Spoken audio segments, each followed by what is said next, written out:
السلام علیکم every one, امید ہے کہ آپ سب خیریت سے ہوں گے۔ آج کی ہماری ویڈیو بل گیٹس کے بارے میں ہے، لیکن ویڈیو شروع کرنے سے پہلے میری آپ سب سے گزارش ہے کہ چینل کو لائک کریں، سبسکرائب کریں اور بیل آئیکن کے بٹن کو پریس کریں تاکہ آنے والی تمام نیو انفارمیشنز آپ کو وقت رہتے مہیا ہو سکیں۔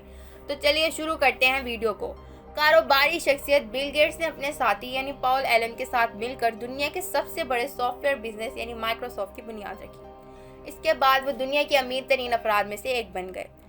ولیم گیٹس کی پیدائش 18 اکتوبر 1955 کو سیٹل واشنگٹن یو ایس میں ہوئی۔ گیٹس اپنی بڑی بہن کرسٹائن اور چھوٹی بہن ریبی کے ساتھ ایک اعلیٰ متوسط طبقے کے خاندان میں پلے بڑھے۔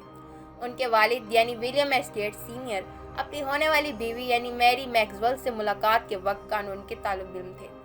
میری اگرچہ بہت شرمیلی اور امید افزا تھی، وہ واشنگٹن یونیورسٹی میں ایک ایتھلیٹکس سبق دوش ہونے والی طلبہ تھی جو طلبہ کے امور اور قیادت میں سرگرم عمل تھی۔ گیٹس کے خاندان کا ماحول گرم اور قریبی تھا۔ تینوں بچوں کی حوصلہ افزائی کی گئی کہ وہ مسابقتی اور بہترین کارکردگی کے لیے کوشش کریں۔ گیٹس نے مسابقت کی ابتدائی علامات ظاہر کی جب انہوں نے پچٹ ساؤنڈ پر اپنے سمر ہاؤس میں فیملی ایتھلیٹک گیمز کو مرتب کیا۔ اس نے بورڈ گیمز کھیلنے میں بھی مزہ لیا اور اجارہ داری میں مہارت حاصل کر لی۔ گیٹس کی اپنی والدہ یعنی میری کے ساتھ بہت گہرے تعلقات تھے، جنہوں نے ایک استاد کے طور پر ایک مختصر کیریئر کے بعد اپنا وقت بچوں کی پرورش، شہری امور اور خیراتی اداروں کے ساتھ کام کرنے کے لیے وقف کیا۔ انہوں نے کئی کارپوریٹ بورڈز پر بھی خدمات سر انجام دی، جنہیں سیٹل میں فرسٹ انٹرسٹیٹ بینک جو ان کے دادا کا ہی قائم کیا گیا تھا، یونائٹڈ وے اور انٹرنیشنل بزنس مشینز یعنی IBM شامل ہیں۔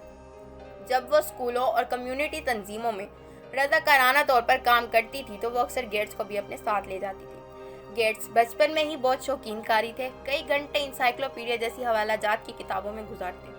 11 یا 12 سال کی عمر میں گیٹس کے والدین کو اس کے رویے پر تشویش ہونے لگی۔ وہ اسکول میں اچھی کارکردگی کا تو مظاہرہ کر رہے تھے، لیکن بعض اوقات بور ہوتے اور پیچھے ہٹتے دکھائی دیتے، اور اس کے والدین کو خدشہ تھا کہ شاید وہ اکیلا ہو جائے۔ اگرچہ وہ عوامی تعلیم پر پختہ یقین رکھتے تھے، لیکن جب گیٹس 13 سال کے ہوئے تو ان کے والدین نے انہیں سیٹل کے خصوصی تیاری والے لیک سائڈ اسکول میں داخل کرایا، اور اس نے تقریباً تمام مضامین میں کامیابی حاصل کی۔ ریاضی اور سائنس میں مہارت حاصل کی، لیکن ڈرامہ اور انگریزی میں بھی بہت اچھا کام کیا۔ لیک سائڈ اسکول میں رہتے ہوئے سیٹل کو ایک کمپیوٹر کمپنی نے طلباء کو کمپیوٹر کا وقت فراہم کرنے کی پیشکش کی۔ مدرس کلب نے اسکول کی نعمت سیل سے حاصل ہونے والی رقم کا استعمال طلباء کے لیے ٹیلی ٹاپ ٹرمینلز خریدنے کے لیے کیا۔ گیٹس کو اس بات کا خیال آیا کہ کمپیوٹر کیا کر سکتا ہے اور اپنا زیادہ تر فارغ وقت ٹرمینل پر کام کرنے میں صرف کرتا۔ اس نے بیسک کمپیوٹر کی زبان میں ایک ٹک ٹیک ٹو پروگرام لکھا جس نے صارفین کو کمپیوٹر کے خلاف کھیلنے کی اجازت دی۔ گیٹس نے 1973 میں لیک سائڈ سے گریجویشن کیا۔ اس نے کالج کی STA ٹیسٹ میں 1600 میں سے 1590 نمبر حاصل کیے۔ گیٹس نے 1973 کے موسم خزاں میں ہارورڈ یونیورسٹی میں داخلہ لیا۔ اصل میں قانون کے کیریئر کے بارے میں نہیں سوچا تھا، لیکن اپنے والدین کی مایوسی کی بات گیٹس نے 1975 میں اپنے کاروبار یعنی مائیکروسافٹ کو پارٹنر ایلن کے ساتھ آگے بڑھانے کے لیے کالج چھوڑ دیا۔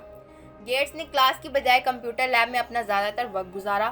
اس کے پاس واقعی مطالعے کا کوئی طریقہ نہیں تھا۔ گیٹس نے ایلن سے ملاقات کی جو اس سے 2 سال بڑے تھے۔ لیک سائڈ اسکول کے ہائی اسکول میں یہ جوڑا دوست بن گیا۔ کمپیوٹر کے لیے ان دونوں کے مشترکہ جوش و جذبے تھے۔ حالانکہ وہ دو بہت مختلف لوگ تھے، ایلن زیادہ محفوظ اور شرمیلے، لیکن گیٹس مذائقہ خیز اور بعض اوقات جنگجو۔ ان کے اختلاف سے قطع نظر ایلن اور گیٹس نے اب زیادہ تر وقت ایک ساتھ پروگراموں پر کام کرنے میں صرف کیا۔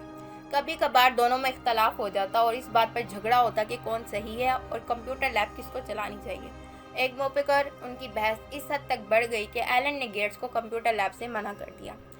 گیٹس نے اور ایلن نے کمپیوٹر فراہم کرنے والی کمپنی سے مفت کمپیوٹر وقت حاصل کرنے کے لیے سافٹ ویئر کی خرابیوں کا فائدہ اٹھاتے ہوئے اپنے اسکول کے کمپیوٹر کی مراحت منسوخ کر دی تھی۔ ان کی پروبیشن کے بعد جب انہیں پروگرام کو ڈی بگ کرنے کی پیشکش کی تو انہیں کمپیوٹر لیب میں واپس جانے کی اجازت دے دی گئی۔ اس وقت کے دوران گیٹس نے کمپیوٹر کمپنی کے لیے ایک پے رول پروگرام تیار کیا اور اسکول کے لیے ایک شیڈیولنگ پروگرام۔ 1970 میں محض 15 برس کی عمر میں گیٹس اور ایلن نے ایک ساتھ کاروبار شروع کیا۔ ٹریفو ڈیٹا ایک کمپیوٹر پروگرام تیار کیا جو سیٹل میں ٹریفک کے نمونوں کی نگرانی کرتا تھا۔ انہوں نے اپنی کوشش کے لیے $20,000 کا خالصہ حاصل کیا۔